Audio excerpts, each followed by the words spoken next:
मेरी शादी लगभग 1 साल पूरा होने वाला है। इस लव स्टोरी की शुरुआत होती है जब मेरी शादी हुई थी। जब मैं पहली बार दूल्हा बनकर ससुराल पहुंचा, तब मैंने थोड़ी देर तक अपनी नज़र उठाकर किसी की तरफ भी नहीं देखा। मैं कुर्सी पर बैठा हुआ था और मेरे चारों तरफ कुछ रिश्तेदार बैठे हुए थे। तभी अचानक मेरी नज़र मेरे सामने खड़ी एक लड़की पर पड़ती है। वो लड़की मुझे देखकर मंद मंद हंस रही थी। उस समय मैं दूल्हा बना हुआ था, इसलिए सोच रहा था कि मेरे कपड़े या ललाट पर लगे हुए टीके में कोई गलती है। तभी मैंने अपने जीजा जी को पास बुलाया और कहा, मेरे कपड़े तथा ललाट पर लगा हुआ टीका सही है या नहीं। तब जीजा जी ने जवाब, सब कुछ ठीक है, एकदम मस्त लग रहे हो। थोड़ी देर बाद जब मैं मंडप के नीचे जाकर बैठा, उसी समय वह लड़की मेरे पीछे आकर बैठ गई। थोड़ी देर चुपचाप बैठने के बाद वह मुझसे छेड़छाड़ करने लग गई। पहली बार ससुराल जाने की वजह से मैं उस लड़की से कुछ भी नहीं कह पा रहा था। काफ़ी देर छेड़छाड़ तथा मजाक करने के बाद मैं उस लड़की से कहता हूँ, अगर आपको मैं अधिक पसंद हूँ तो आप भी मुझसे ही शादी कर लो। इतने में वह लड़की मुझसे कहती है, अगर मैं आपसे शादी कर लूँगी तो मेरी बड़ी बहन से शादी कौन करेगा। फिर मुझे पता चला कि यह लड़की रिश्ते में मेरी साली लगती है। काफ़ी देर मजाक वाली बातचीत करने के बाद मैं उस लड़की से उसका नाम पूछता हूँ। तब वह लड़की जवाब देती है कि मेरा नाम संजना है। थोड़ी देर बाद शादी की रस्में शुरू हो जाती है। शादी के बाद से मेरी और संजना की काफ़ी जान पहचान हो जाती है। रिश्ते में साली लगने की वजह से वह मेरा मोबाइल नुब में ले लेती है। शादी की सारी रस्में पूरी हो जाने के बाद अगले दिन मैं अपनी पत्नी को लेकर अपने घर पहुंच गया। पत्नी के साथ रोमांस करने के लगभग 3 दिन बाद मैं अपनी पत्नी को घरवालों से मिलाने की रस्में पूरी करने के लिए ससुराल ले जाता हूँ।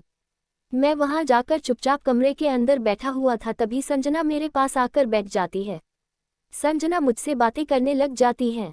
थोड़ी देर बातचीत करने के बाद वह मुझसे मजाक के दौरान अपनी बहन के बारे में पूछने लगती है। आपको बता दूं कि संजना मेरी पत्नी की छोटी बहन है, जो रिश्ते में मेरी साली लगती है। संजना मजाक के दौरान मुझसे गंदी बातें भी करती रहती थी। रात के समय मैं मकान की छत के ऊपर सो रहा था। संजना रात में अचानक से मेरे पास आकर सो जाती है, लेकिन इस बात का अंदाजा मुझे बिल्कुल भी नहीं था। मैं गहरी नींद में सो रहा था, तभी अचानक मुझे मेरे पास किसी लड़की के होने का एहसास होता है।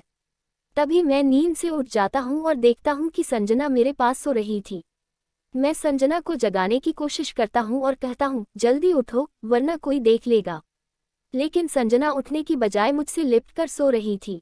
काफ़ी देर कोशिश करने के बाद संजना नींद से उठ जाती है और मुझसे कहती है, जीजा जी आप तो मुझे सोने भी नहीं देते हो।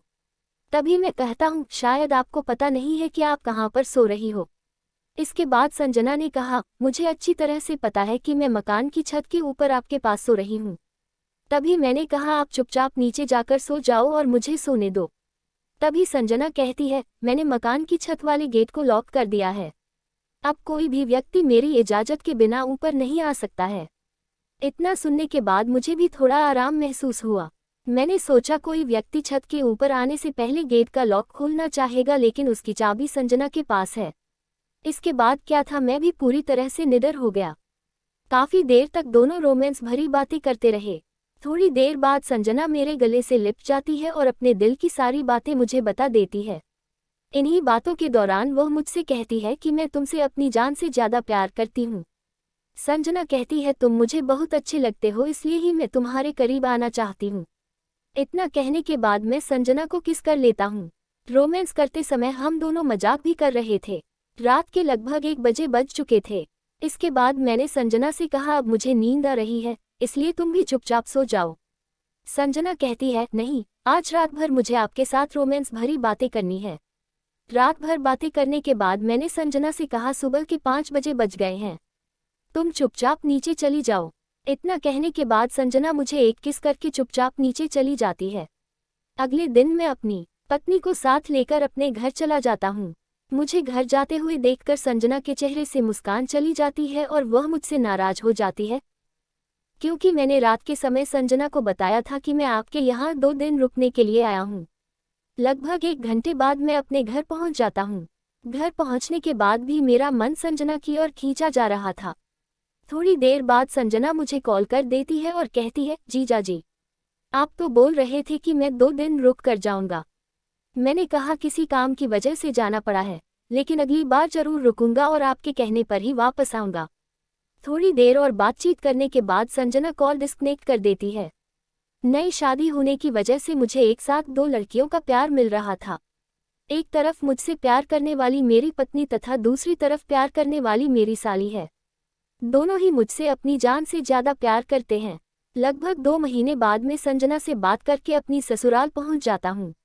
उधर संजना को पहले पता था कि मैं उनके घर आने वाला हूं, इसलिए संजना ने पहले ही मेरे सोने के लिए व्यवस्था कर रखी थी।